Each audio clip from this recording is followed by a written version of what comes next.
It's October 1991 along the East Coast. Folks are enjoying the fall weather and getting ready for Halloween festivities. Offshore, Hurricane Grace churns in the Atlantic but poses no landfalling threat. Then, an extratropical low develops off the coast of New England. Absorbing moisture from Grace, it rapidly intensifies, transforms into a massive cyclone on a collision course with the eastern seaboard. Now, earlier in the day, it was easier to see how strong the winds were. Swells were whipped up so high that at one point, this Coast Guard cutter virtually vanished from sight. There were also reports of some spot flooding, and some roads did have to be closed due to the high winds, which in some cases reached upwards of 55 miles an hour. The devastating winds and waves leave widespread destruction from Canada down to the Caribbean. Overnight, the elements have recarved Chatham's face, slicing streets and hacking homes. All through South County, the story is the same. Beach erosion and flooding are worse than in Hurricane Bob. Fishing boats were slammed into rocks. Others were helplessly beached. All of them are trapped. So much sand was kicked up, the entire channel must be navigated again. In the aftermath, a book titled The Perfect Storm would chronicle this meteorological phenomenon. Later, a blockbuster movie by the same name would bring the story to the big screen. But what exactly led to the development of this monster storm? Because of the evolution, that things had to come together in a certain way in order for this massive storm to develop. Today, we are going off the radar to find out. I'll speak with meteorologist Joe Sienkiewicz, who is working at the National Weather Service during the storm. That the wind field from the storm was massive. We'll dig into the accuracy of the book and the movie. They were in an area where things degraded very, very, very quickly. He used the word perfect, and that's where it came from, and it stuck. And the evolution of marine forecasting over the past 3 decades. I'm meteorologist Emily Gracie, and you're listening to Off the Radar, a production of the National Weather Desk. On the show, we dig deep into topics about weather, climate, the ocean, space, and much more. Our goal is to help you better understand the weather and to love it as much as we do. Worried about letting someone else pick out the perfect avocado for your perfect impress them on the third date guacamole? Well, good thing Instacart shoppers are as picky as you are. They find ripe avocados like it's their guac on the line. They are milk expiration date detectives. They bag eggs like the 12 precious pieces of cargo they are. So let Instacart shoppers overthink your groceries so that you can overthink what you'll wear on that third date. Download the Instacart app today to get free delivery on your first 3 orders, while supplies last. Minimum $10 per order. Additional terms apply.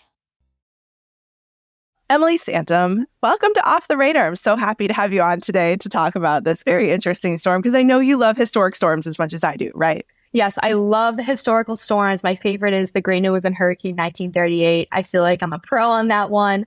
But just all of historical storms. Which is so cute and nerdy because, I'm sure so many people do not even know what that storm is. I grew up in New England and I do not know what that storm is. So kudos to you for knowing your history. Okay, so a little background on you. You are the dayside meteorologist at our station in Portland, Maine. Yes. And that's a CBS and Fox affiliate, right? Yes, CBS 13 and Fox 23. And you are all over social media. I love your TikToks. They're so much fun and they're really informative too. So people, if you don't follow Emily Santom on TikTok, you absolutely should. Okay, so you're relatively new to the business though, right? Can you tell me about yourself? Where did you grow up? Where did you go to college? So I grew up in southern New Hampshire. I also went to college at Plymouth State University. I just graduated in 2023. So this is about, I think I'm approaching my year and a half next month in the broadcast industry.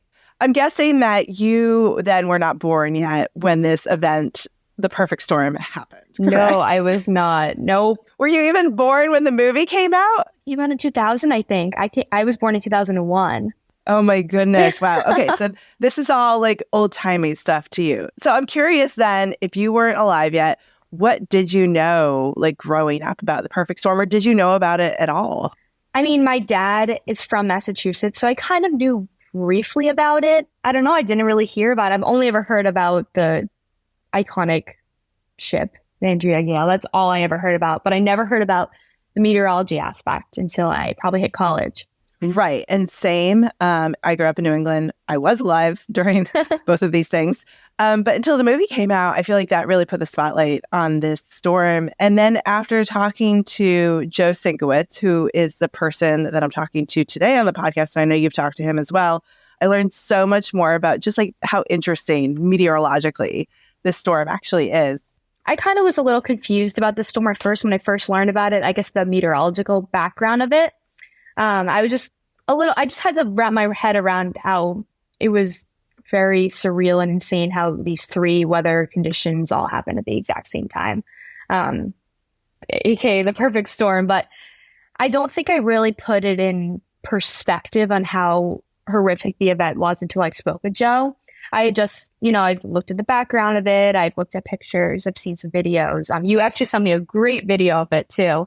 I think that when I spoke with Joe, because I actually asked him a question about what surprised him the most with the forecasting. He forecasted it from start to finish, the impacts. And he said the waves really shocked him a lot, just how big they were and the wind field of the storm. I just didn't realize how impactful the waves were. I know I do live in Portland, Maine, so we've seen a lot of our fair share of coastal storms, but just the extent of how powerful waves and water are, it was pretty crazy to hear him talk about it and get so serious about it too. Yeah, it's interesting. He's, I would say, still emotional about it all these years later, just how impactful it was and how scary it was because, we watched the movie and it's great and it's fun. And I guess I always thought the movie was overdone, but from talking to him, it may not be the case. It may have actually been quite well done. So we're going to do a lot of comparison between real life and the movie and how it was represented. And he really points out a lot of the specifics of how it's different and how it's the same. So it's going to be really interesting. So Joe Sienkiewicz, a little background on him. He's the chief of the Ocean Application Branch for the NOAA Ocean Prediction Center. And he was actually a forecaster on the storm back in 1991. So he remembers being on shift, the evolution of the storm, what was surprising, what was hard, what was predicted, takes us through the whole timeline. So really interesting stuff. Emily, you have a story coming out this week about it that we're going to look for from you guys as well. Really excited to see how that all turns out. Is there anything else you want to share with us? Anything new happening in Maine coming out that we should keep an eye out for? Charlie Prestia, chief meteorologist, his winter outlook special is coming out on Wednesday. Charlie's going to be the subject of an upcoming Off the Radar podcast as well. We're going to talk about his time as a Mount Washington observer. So that's an episode to keep an eye out for. Yes, he talks highly of that. So I'm excited to listen to that one. Awesome. Well, Emily Santom, thank you so much for coming on today. Best of luck to you. Thank you. Some call it the perfect storm. Some call it the Halloween storm of 1991. I'm very curious on your take on that in a little bit, but tell me a little bit about what you were doing in 1991. I worked at the National Meteorological Center, which no longer, that name doesn't exist within the Weather Service. NMC was in Camp Springs, Maryland, just across the Beltway from Andrews Air Force Base. And as part of the Weather Service modernization, functions were that had been out in the field offices were actually brought in that didn't quite fit the modernization. So, and one of them, and it was an opportunity, is the Weather Service consolidated marine, high seas marine weather forecasting and warnings under NMC. So I was part of sort of the group that was brought in order to do high seas forecasting and warnings. Your accent is telling me that you're local to the New England area, though. I'm a Bostonian. Yeah, I grew up in Dorchester. It's so hard to tell. Yeah. I might slip a north in once in a while. So. Nice. All right. So you were actively forecasting this storm at the time then? So I was on the forecast desk, and at the time we had rotated 8-hour shifts, 3 forecasters. And my predecessor on Saturday night really was thinking forward, looking at the evolution. And think back to the day 1991, that the way we were doing things, everything was in paper. So we didn't have anywhere near the level of detail that we have now.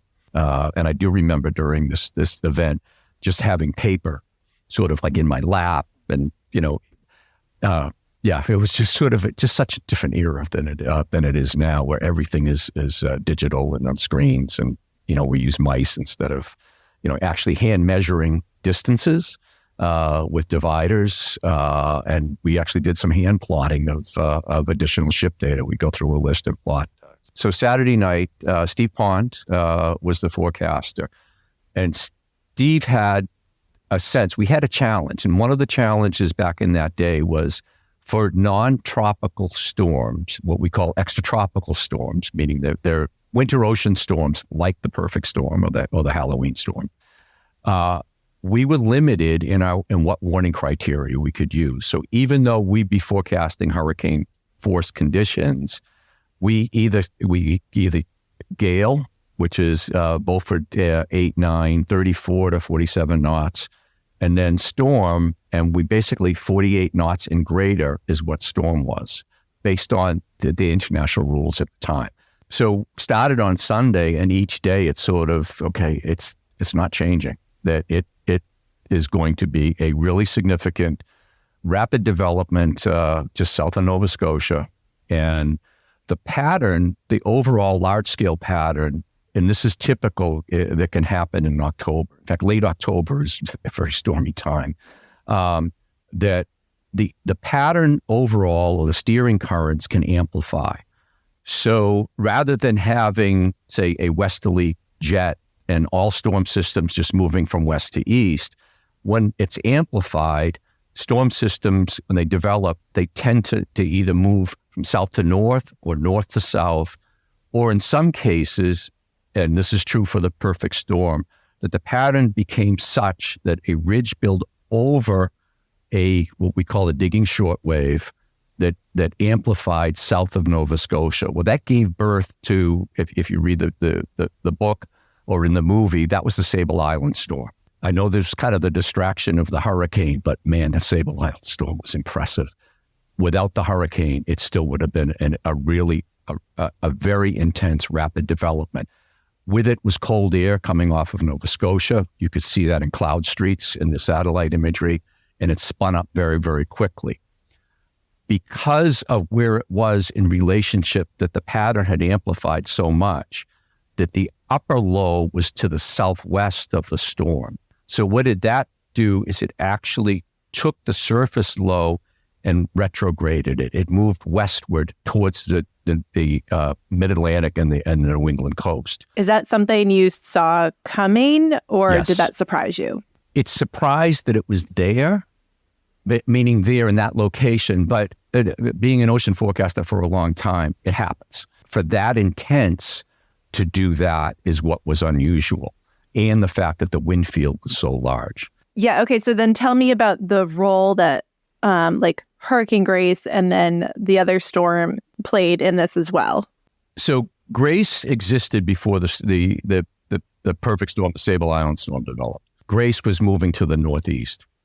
And as the Sable Island storm intensified and a cold air pushed southward, there was increasing southwesterly flow in advance of that front. So Grace accelerated to the northeast. It was an ingredient into the larger scale storm. And that's, I think, one of the elements why it's called one of the evolutions, why, the phrase was perfect storm. Right. It's funny though, listening to you talk about this versus, like a movie talking about it. Because in the movie, it's like, it absorbed Hurricane Grace and became the perfect storm. And you're like, well, it was an ingredient. There was moisture. It's a little less sexy, but that's all right. Yeah, I know. Well, I've seen a lot of storms. I like I said, the Sable Island storm, the intensification was really, really quite impressive. That the wind field from this storm was massive. So it was a complex evolution. So, and it makes sense meteorologically, but it was amazing to watch how it evolved. The storm basically, or the atmosphere, delivered cold air over the whole Western Atlantic.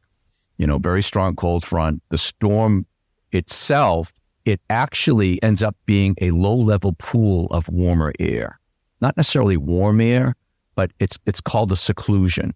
So we all talk about occlusions, but actually occlusion leads to seclusion. So you have a warm, shallow area with cold air aloft because you just delivered cold air. So that's prime for developing convection. So that's what happened. As the storm was, say, off of New Jersey, starting to move south, relatively deep convection, it wasn't particularly shallow, formed around the center of the circulation. So it actually, and I think it was on Thursday, it actually developed an eye. So basically, it actually became a hurricane. So you had a storm that was this large, developed a hurricane in its center that was relatively small, but it was actually measured by an Air Force a hurricane hunter. It had 80 knots of wind. So today this would have been named, do you think? Yes, and it actually, if you go back in the records, you will see the track is there. That it is listed as an unnamed storm for 1991, and it would have been Henri. I do remember that at the time. There was a conscious decision between the director of the Meteorological Operations Division at the time, Louis Uccellini, and Bob Sheets at the Hurricane Center, that because of what this storm had done to the coast, because of wave action and all, and we'll get to that, the damages and all, because of that, it was only meteorological sense in order to name the storm, that there was no need. Warnings were up, that we didn't need to add a level of confusion. And I think it was a good decision at the time, a good communications decision. But turn around, and it is in the database as an unnamed storm in 91. Okay, so did it make landfall? So it did make landfall. It would have been in Nova Scotia. And I don't think at that there was much in the way of it because it had weakened relatively quickly. So along the East Coast, who kind of got the worst of it? Actually, it was more than the East Coast. So it was from Maine to Puerto Rico to the Northern Islands, Dominican Republic, Haiti, Bahamas, Florida, all the way to Maine. Wave generation is complex in a way, and I wanted, this was a special thing about the storm, was that, okay, so the storm moved westward because it was caught in the circulation of the upper low. The easterly winds to the north, on the north side of the storm, were very, very intense. So in that area, that moved westward, but it moved westward at a speed where wave generation was optimized. I guess I'm curious why there were fishing boats out, or was there just one fishing boat out, and that's the one we hear about? What was the warning system like? So the warnings at the time are text bulletins that were transmitted by high-frequency radio waves by Canada's Coast Guard, also with the U.S. Coast Guard broadcast. It only went out to 36 hours. So you would have had a day and a half of warning. Graphics now go 4 to 5 days, and numerical model data goes out, our own global forecast system, GFS, goes out 15 days, and then we have extended versions of that. Things have really changed. It's just a different world. I'm guessing some of the fishing excursions were quite long, correct? Yes. You're leaving days before potential warnings. The vessel that was lost was a sword fisherman, and they basically would be out for quite a long period of time. Okay, so let's talk about, you work the storm, you get through it, and then years later, this book comes out, and eventually a movie.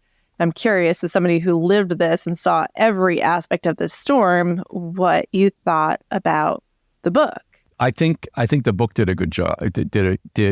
For a layman, and probably better to be a layman to be writing the book. I mean, he's an author, but I think he did a good job. I mean, there was some language in there that wasn't quite right. I remember there was something about the LFM balloons being lifted, being raised.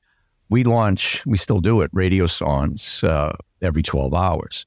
And he was referring to the radio sound launches, took a little bit of liberty. And the LFM was our short-term model that we had at a really coarse resolution. But actually, I think he did a good job in some ways because he took the context, and had that, and built the story around that. So I think he did a fairly good job. The phrase "perfect storm" is actually was the deputy at the Boston Forecast Office, Bob Case. because of the evolution, that things had to come together in a certain way in order for this massive storm to develop. He used the word perfect, and that's where it came from, and it stuck. It does do it justice. We tend to call it the Halloween storm because its impact was Halloween, but it already had been evolving for a couple of days.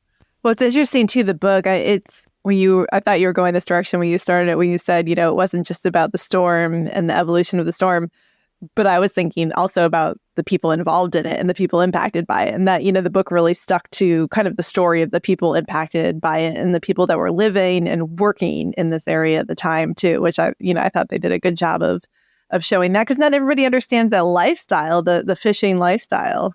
Yeah, I agree. And that's the core of the story is these Andrea Gale. I have looked at buoy data and all from, to keep kind of my own mind as to how, with the evolution of things and how severe. There was one of the Canadian nomad buoys was 44137, if I remember right, was in the relative vicinity of Andrea Gale. They were in an area where things degraded very, very, very quickly, in part because, the evolution of the storm, it was an explosive development, then also the wave generation that I mentioned. From looking at the buoy data, what did you get from that? What did that tell you? Did it tell you wave heights? What kind of, any sort of wind information of what was going on near the Andrea Gale at that time? If I remember right, the winds were strong storm to near hurricane force. Seas increased very, very quickly. Seas went from like 9 feet to what we call, this is significant wave height, which is the average 1/3 of the highest waves. If I remember right, I think they got up to about 57 feet. That's the significant wave height. But the Canadian buoys back in that day, even then, they still do measure maximum wave. So it was 99 feet. So that's an isolated single wave. But think of it, so you're thinking height, but what you're not thinking is, what does that really look like? What's the face of it like? How sharp is it? Is it breaking, curling down? That's the destructive power, basically, is the waves. And those are the conditions that they were in. People definitely had their kind of critiques about the movie and that one scene where there's this massive wave just kind of overtaking the boat. But it doesn't sound like it's that far-fetched. I think they made the wave look sort of laminar, kind of smooth. But I think, a lot of times you'll see that just one sea just heaps up and is breaking down. So whether or not, instead of what they call, pitch poling, you can go this way or you can go this way. You can actually do like a back pitch pole. I think more typically would have been just a forced roll. I think the wave looked a little bit, not as extreme, but just not as smooth. That my guess, just a large breaking wave in a horrific sea. I think another thing that people don't appreciate, and they don't have to, is what the wind does when you have 50, 60, 65, 70 knots of wind. The ocean surface is being shredded. So, and this is, Sebastian did a terrific job in this.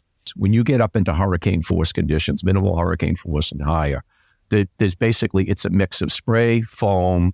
Basically, the ocean surface, it's violent, is being shredded, and talks about the lower part of the atmosphere becomes an emulsion. And in other words, it's a combination of everything. It's just not air. So, and I thought he did a really good job that way, because when you fly in an aircraft and see what the ocean looks like, it really is an emulsion. It's almost like the boundary layer sort of thickens. Because it's not quite this, and it's not quite air, and it's not quite ocean, but it's a mix of both.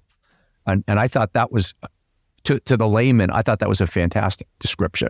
Do you know if he consulted with the meteorologists that were involved in the forecasting of the storm at all? Yeah, he talked to the Boston Forecast Office. So Bob Case and others, Waltrag, others, and I'm sure he talked with them.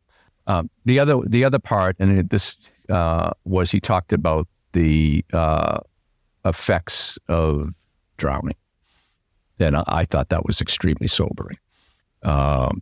So, yeah, I found a hard time reading that because I was a merchant mariner, and I've known people, had colleagues that passed away, with losses. So, yeah, and I've kind of carried that always with me in my career, that there is a reality to this. something we've changed over the times. You asked, were there fishing vessels out there? I mean, we have the evidence that, losses and all, but nowadays, actually, we can see where vessels are relative to active weather. To what level? Like, how small of a vessel could you see? It depends on the equipment that they have. We can see ships and some from fishing boats. It's a different world than it was in 19. That's the point I'm trying to make. In many, many different ways, it's a different world. Yeah, obviously forecasting's changed a lot. So as far as the ship, do you think Andrea Gale would have been rescued during the storm if it were 2023? If they were in that location, I don't know if that would be able to be done because the conditions are so severe. Would they have had potentially more advanced warning? There's much more available, but not only that, the predictability has been pushed out, fairly far now, especially for a large-scale storm like that, that it, not 24, 36, 48 hours now is, look at Lee. I mean, Lee was the evolution of that. It seemed like we lived that for 2 weeks. We did, didn't we? Yeah, we did. Okay, so 1991, you were clearly early on in your career at this point. Had you seen anything like this before at that point? And did you learn anything from it moving forward in your forecasting career? Yes. Okay, so good question. Had I seen anything like this beforehand? No, not of that scale. So that was an education. Another one was wave generation in relationship to wind and the motion of storms. Another one was, and I think we all learned this, is we need better graphics, and the graphics have to be available. Any comparable storms to this storm since then? Sandy. Yeah, Sandy. Did that bring back a lot of memories to people in New England? Yeah, Sandy really, the tropical form of Sandy became the center of a much, much larger storm. Sandy made landfall, actually stalled inland. There was snow inland and all, so it had a cold side to it. In fact, if you read the books about Bounty, Coast Guard C-130, they were using their de-icing boots in Sandy in a rescue because it was a cold air mass. And the scale of Sandy and wave action, inundation, and all. In the final report from the National Weather Service, they call this the Halloween nor'easter of 1991. 78-mile-per-hour winds were reported in Chatham, Massachusetts during the worst of the storm.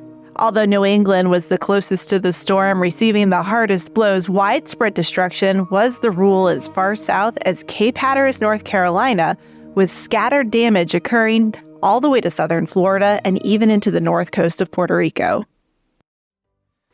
Off the Radar is a production of the National Weather Desk. Make sure you're following the show on Apple Podcasts, Spotify, or wherever you listen to podcasts. New episodes published every Tuesday. If you know someone that's interested in the perfect storm, please share this episode with them. We'd also love you to rate and review us on Apple Podcasts and Spotify. Let us know what you think of the show. You can also give me ideas for future episodes. Special thanks to Joe Sienkiewicz for his expertise on this historic weather event. Also thanks to Emily Santom and Brian Petrus. I'm meteorologist Emily Gracie. Make it a great day.